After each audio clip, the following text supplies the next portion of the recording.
استرح من عشقك أيها القتيل.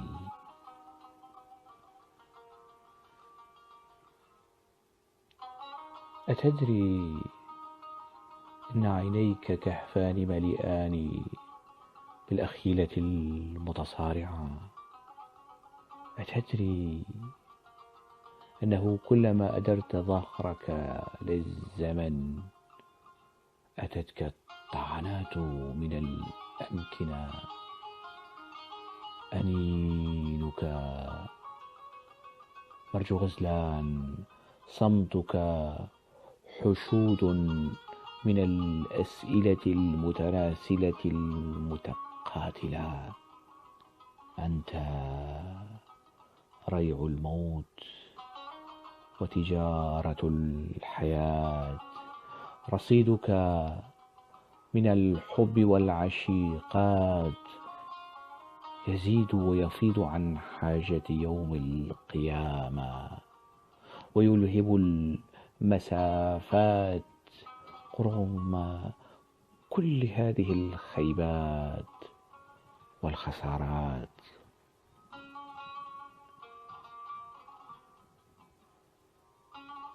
ليس لدي ما أسد به جوع طريق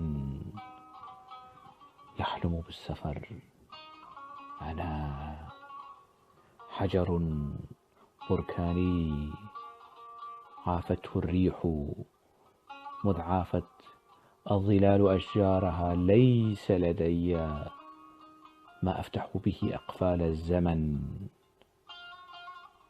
وأفاتح به سيرتي.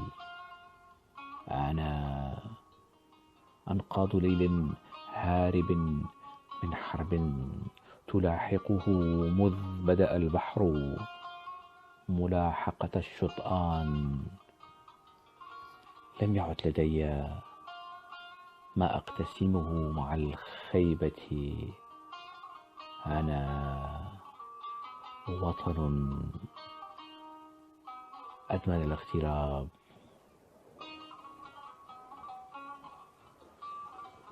إذا جنحت الدروب إلى الغروب فاغرب عن شروق الحكاية المسمومة. اغرب من دنس الحكمة وعن مواثيق الدجل.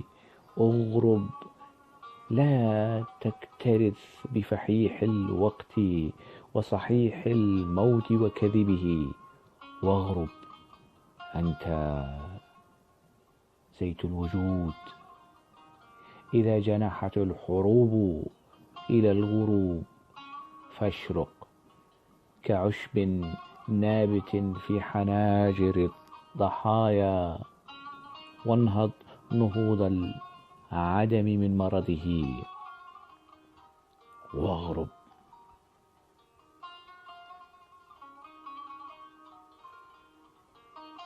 ها هي تحني لك شعرها باطن كفيها تحت إبطيها، شعر عانتها وكاحل قدميها.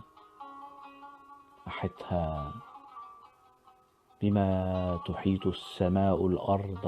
أحطها فليست كل المتون متون وكل هوامشها متون. أحطها بما يدور في خلد الكون من وساوس وظنون وشهوات، ولا تغفل عنها غفلة الجهات عن أكناهها.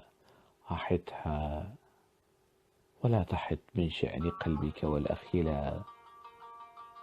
أخيرها أخيرك، صغيرها كبيرك، قليلها كثيرك،